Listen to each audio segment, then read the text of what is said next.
Is it okay just to carry fish hooks? It might be. You need a little bit of skill and take some things into consideration. But if you have that, it's fine. Just carry a few fish hooks.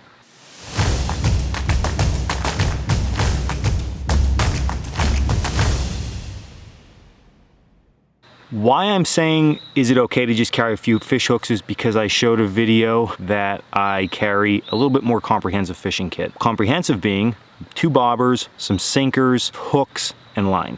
So let's look at what if we just carry the fish hooks, because it's very easy just to stow away a few fish hooks in your kit, forget about them, and when you need them, you grab them. But you need to keep a couple things in mind. First, let's think about line. We need to have something to attach them hooks to. I mean, that's just common sense. So we think about our cordage.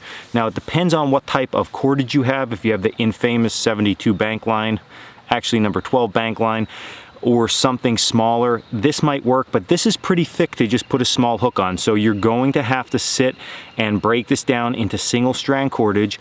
And if you want to make 20 yards of that, it's going to take some time. It's going to take a little bit of hassle, because if we ever done that, you know, it tangles up. So just keep that in mind. And if you don't have a lot of cordage in that situation where you have them fish hooks, do you want to break it down to fish? You might need it for something else. It's a balance, you know, what is better and when do you need it? So that's the first thing to take in consideration. Carrying just a small little spool of fishing line might just be way easier than trying to break down cordage or use the cordage you have in the field. So take that into consideration, number 1. Number 2 is, even if you have some type of line, putting a hook on that with some bait, you're probably not going to be able to cast out too far. And what if you want something to fish on the top of the water, such as a bobber or a float, or if you have to get down a little bit deeper, sinker. So how do we make them in the field? They're easy. It just requires a little bit of knowledge, and that's what we're going to look at today. For demonstration purposes, I'm using a way bigger line and rock, but you need to think about what size split shot would you be using in most situations. It's quite small. So your rock is gonna have to match that. We want that same weight if we had conventional fishing equipment. What you wanna find is not a round rock, and it seems counterintuitive because we're used to those round sinkers, but we want a square rock. And the reason for that is it makes it easy to tie our line onto this rock. How we're gonna tie this is the same way as they tie presents up at Christmas at the really fancy stores. We want to lay our line across the rock, flip it over, bring it around the top side, cross the lines and turn it. And what that's doing is creating just a crisscross. We bring it back to the front like this, and then we just knot it off using a simple square knot. Left over right, right over left type configuration is going to work best.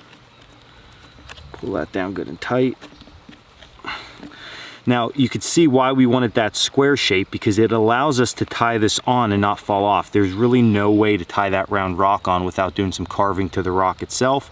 A square rock will work just fine. Again, you're going to need something that's going to fit the size of your line and the weight that you actually need. But that's the easiest way to tie a sinker onto a piece of line. Next option may be a float or bobber. There is a ton of variety out here to make these things out of. I literally just grabbed this right next to me. Any type of dried wood or pithy plant is going to work really well. And if you want to try it out before you go through this hassle, break a piece of it off, throw it on top of the water. If it floats, you know you're going to be good. So all that I do for something like this is I take my line, I tie a very simple slip knot into my line, I notch that piece of wood. See, I have 2 notches on each side. That's going to keep it in place. If we don't do that, there's a good chance that bobber is going to slide out. Just tighten that down. If we need to put any type of stop knot or a half hitch so it doesn't loosen up on us, that's fine too. Remember, you need to think at this point, we're not thinking about cordage recovery, we're thinking about fishing, because we would already have this broken down. This is way bigger, it's just for demonstration purposes. So you could see I made this float out of just a simple piece of wood. Now I'm going to show you how well these work. So if you had something smaller, of course, fine. But even with thin lines, something about 1.5 inches is going to work out okay. We'll just throw this out here just a little bit. You can see how that's floating right out there. And it's really that simple. It is, should you carry line? How do you make bobbers? How do you make sinkers? If you understand that, you can remove that stuff from your kit.